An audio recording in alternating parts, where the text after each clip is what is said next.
السلام عليكم ورحمة الله وبركاته. اهلا بيكم في قناتي دبري ووفري في مطبخ نوجة. النهارده بقى هنعمل مع بعض كده حاجه كده خفيفه كده، طبعا لزوم الشتاء بقى والقعده بقى والسهر. لو عايزه بقى تفطري بيها الصبح افطري، لو عايزه تاكليها بالليل بقى مع كوبايه شاي بلبن تدفينا في الشتاء ده. حاجه جميله كده خفيفه، كيكه ما فيهاش اي افتكاسات. كيكه تقدري تعمليها ان شاء الله كل يوم. لو انت بقى ما بتعرفيش تعملي كيكه، دي الكيكه العاديه خالص ما فيهاش اي حاجه يعني افتكاسات ولا اي اختراعات. هنبدا مع بعض ونقول بسم الله ونشوف مكوناتنا ايه. اول حاجه هنا انا معايا ايه يا جماعه؟ معايا كوبايه لبن، تمام، معايا كوبايه سكر، معايا نص كوبايه زيت على سمنه، ومعايا 3 بيضات، ومعايا 2 فانيليا و1 بيكنج باودر، ومعايا هنا كوبايتين دقيق. طبعا السكر تقدري تضاعفي الكميه، لو عايزه تحطي كوبايتين لو انت بتحبي محلي براحتك، عايزه تحطي نص كوبايه ونص براحتك، تمام. الدقيق هنا طبعا الكوبايتين دول انا نخلاهم عشان يدي هشاشه كده وتبقى ايه حلو معايا، تمام.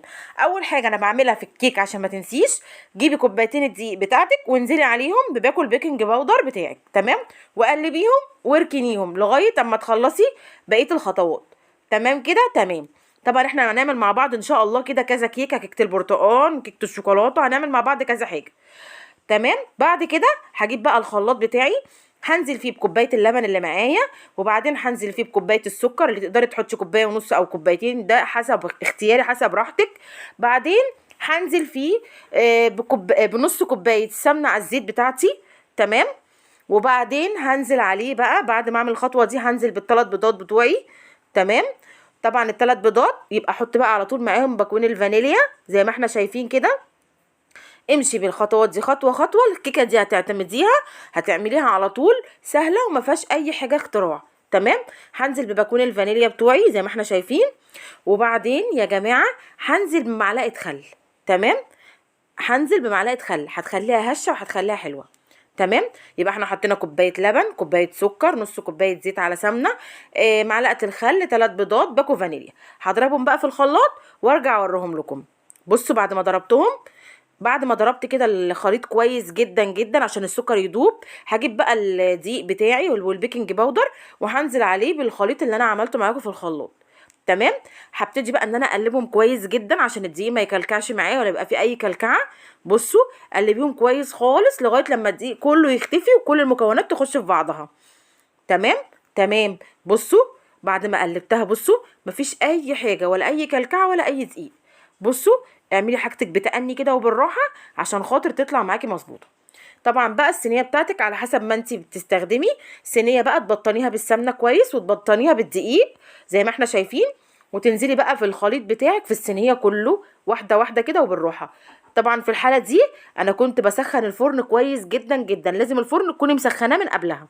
بصوا انا نزلت بالمكون كله اهو، وتهبديها بقى هبدتين كده على الرخامه، طلعي منها الهواء، وتكوني بقى مسخنه الفرن كويس جدا زي ما انا قلتلك، تروحي حطها على طول في الفرن بتاعك. طبعا الفرن بتاعك لو انت بالدرجات هيبقى 180 عادي، تفتحي الفرن شغليه من قبلها بشويه ب10 دقايق وحطيها. بصوا بقى بعد ما طلعت والله ريحتها كانت تحفه وطعمها كان رائع وهشه ومفرغه ومش مكتومه ولا اي حاجه زي ما انتم شايفين كده. بصوا يبقى احنا عملنا ايه؟ كوبايتين دقيق عليهم باكو بيكنج باودر، ركناهم، جبنا الخلاط حطينا فيه كوبايه لبن، كوبايه سكر وتقدري تضاعفي الكميه، 3 بيضات، 2 فانيليا، معلقه خل، ونص كوبايه زيت على على زيت على سمنه، تمام. ان شاء الله بقى مع بعض. وبعد ما عملت كده هنضربهم في الخلاط كويس جدا، ونزلت بيهم على الدقيق بتاعي قلبتهم كويس جدا، بطنت الصينيه وايه كنت مسخنه الفرن، وطبعا دخلتها الفرن على طول.